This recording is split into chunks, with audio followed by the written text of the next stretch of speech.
Once upon a time, there was a tiny sliver of a thing who kept getting caught on other things. By her hooks, all kinds of things. The edges of clouds, treetops, curtains, lampposts, window panes. Over and over, she would hang there, attached to a telephone wire like a cocoon, to a city tower like an earring, feeling silly.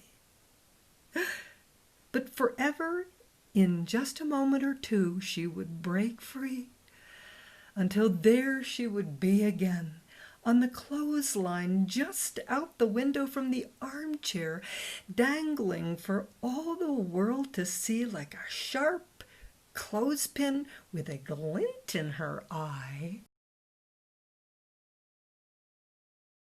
We are told on the highest authority that human birth is the most precious of all. Burning of fossil fuel is absolutely nothing in the great ocean of compassion that is good down to the last drop of human kindness. We're talking about life energy. She's got it, or she wouldn't be standing up there on the ladder. She would be face down in the mud with a herd of hippos trampling her. Better yet, she would be rising up into the sunlight with a flock of orange butterflies licking her tears away. Yum, yum, yum.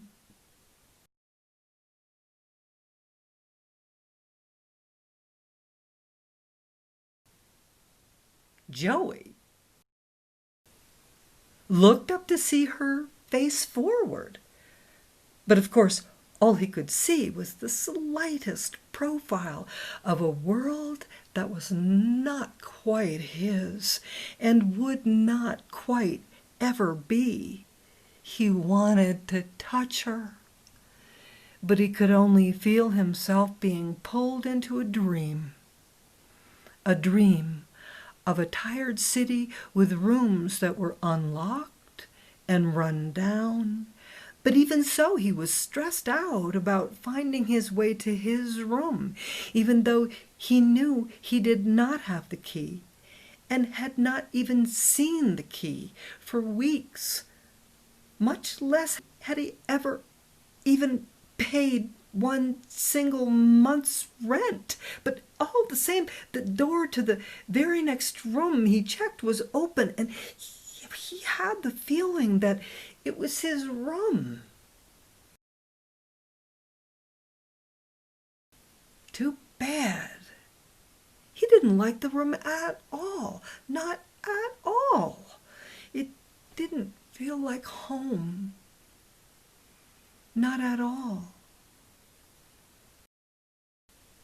She responded with her undying love whenever he needed a white arm reaching in through the living room window.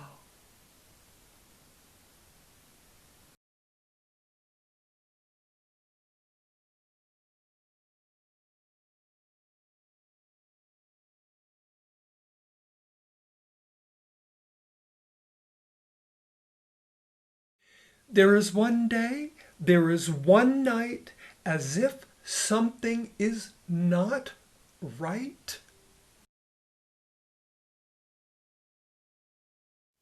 And so it is that she begins to experience her true self, not her free self, her compassionate, all-encompassing, complete entrance into all things in the channels of the insides, the rays of photons that stream into wide-open meadows, into enclosed rooms, onto the forest floor through leaf patterns of leaf patterns, this way and that.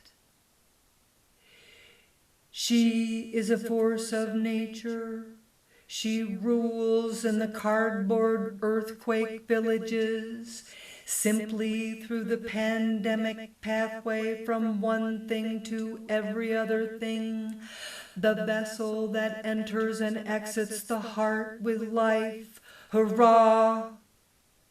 All right. Down below, all things assembled further in the earth, burgeoning with nourishment, digging snouts into richer quarters, coiling with anticipation. More and more eggs are laid everywhere, on the undersides of leaves, in the sands, in the rotting corpses of fragrant old trees long since fallen and lying, beautifully red and chunked and splintered on the forest floor. The raccoon, the doe, the 32-year-old government worker walking home at rush hour, smiling when stressed-out New Yorkers give her way to pass. Her big belly is a call to kindness, and the kindness loops back through her heart as sustenance.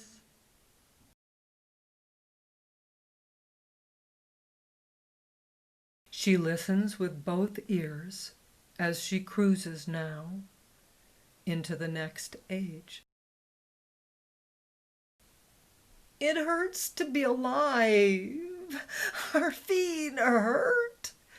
Our shoes don't fit right. Our shoes are completely worn out. We're only young for a very short time.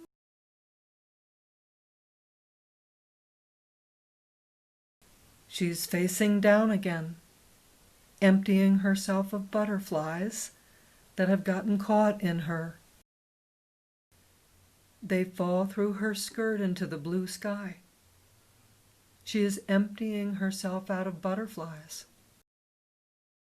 Sometimes, very early in the morning, she turns over again.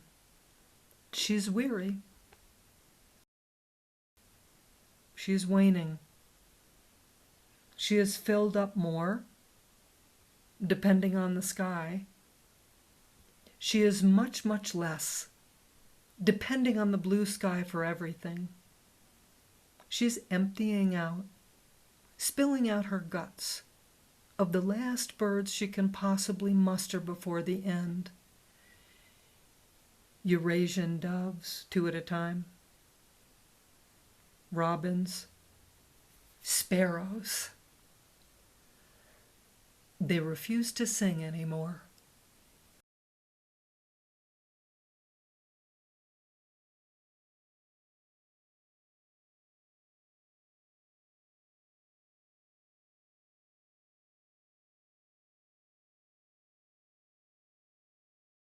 Her brains are showing.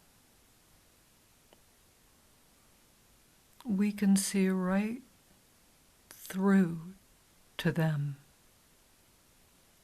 to the inner workings of all flaming minds, the gizmos and the little whorls of feelings, of thought and feelings,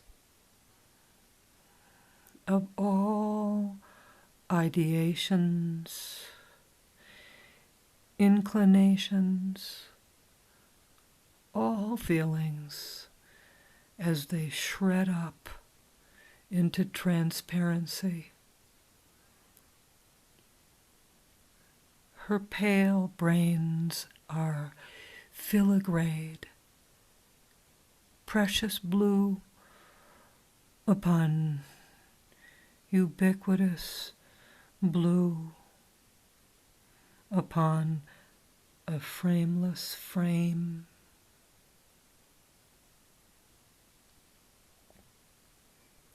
She's swimming underneath the thick, white little snowball earth, swimming down where nobody goes.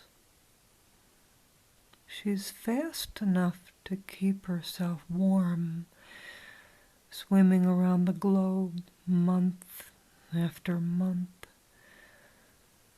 swimming in large, invisible circles long after she has lost fertility. Body parts, visibility, when she is nothing more than a filament of lacy, invisible brains, when she is nothing more left of herself, swimming around the lifeless globe month after month after month